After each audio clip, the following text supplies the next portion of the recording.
Hey, it's Marita with Book Bites, and I'm so excited today to talk about Monday Morning Leadership by David Cottrell. It's a very short read, 8 chapters.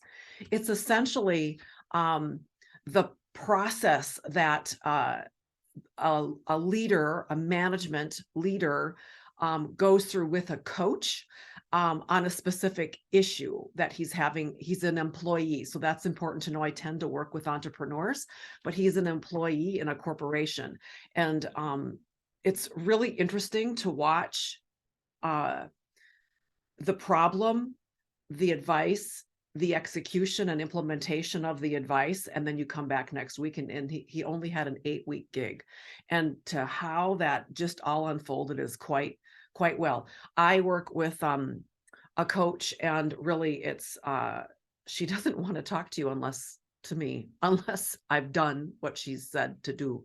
So there is something about the satisfaction for me as a coach when somebody that I work with actually implements what I suggest. There's something very gratifying about that, and they move forward. The one thing I wanted to share with you on this, he talks about 3 rooms, and the third room is the learnings. In the learning zone is the giving room, and he talks about giving back and um, how important it is to have goals. And if goals are so important, then the question is really why don't people set goals? And the answer then is this is what I wanted to share with you first, that people fail to set goals because they don't know the importance of setting goals. Every great accomplishment I know about has begun with a written down goal. The second is most people don't know how to set goals. After each session, I ask you to write down what actions you were willing to take next week. So if you're working with a coach and they're giving you ideas or suggestions on how to remedy or implement something that's in your head, that easily translates into a goal or an action step. Third, sometimes people don't set goals because they're afraid of failure. If you have no goals, you're not risking failure. I think we should do the opposite. We should fail faster and more often. Failure is a prelude to success. I totally agree. And lastly, goals require people to leave their comfort zone. That can be scary for many people because it often involves having to learn new skills.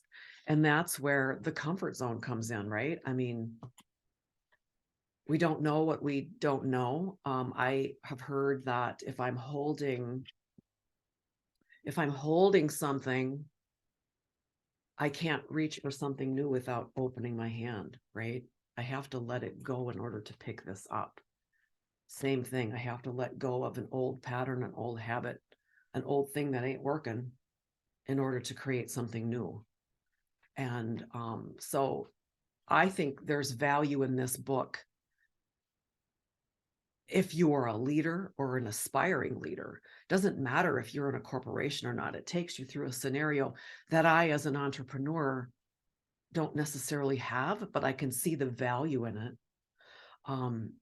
One of the things that he was faced with was he had 2 job openings and was challenged really with firing a third person, which left a huge gap in his staff.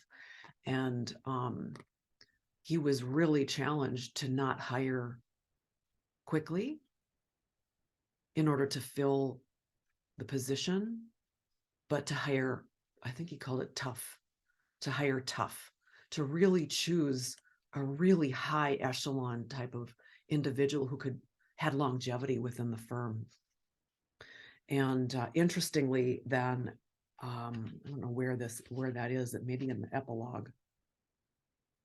Yeah, it's 6 months ago.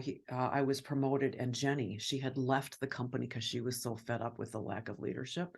He recruited her back, and this Jenny then, who left our company, she came back and she took over his old position. So human resources, we don't think of HR as the human element, or at least I didn't. I always thought about it as the hiring and the firing and the place that I was sent to when I pissed off my boss, because he was a big baby and he acted like he was a teacher who sent me to the principal's office. It was really quite a joke.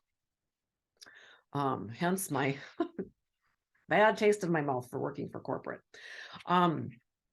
At the end, they have quotes, and I just chose a handful just to share with you because I think there's relevancy in all of them, but I chose a few. People quit people before they quit companies. And that was the case in this story, in, if you will, this book, where the two people left because the individual did not show any leadership. He wasn't taking any responsibility for his team. He was blaming it on them, and it was really his, it was a reflection of his lack of leadership. I am in the entrepreneurial space. I'm also in the network marketing space. And in network marketing, we say people don't join companies, they join people. So if you can get behind the person who's representing the company, then it's a win, right? I mean, you want to join someone who you want to spend time with. Same anywhere. Another comment quote is doing the right thing isn't always easy. In fact, sometimes it's really hard.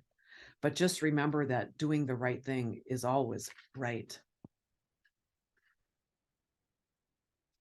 And here, never lower your standards just to fill a position. You will pay for it later. You'll pay for it later by the chaos that it creates within the structure and then having to rehire again. Seems logical. I'm just sharing it anyway. So at any rate, it's a very fast read. It's got a lot of little nuggets, and that's my little book bite on the Monday Morning Leadership by David Cottrell. See you next time. Bye-bye.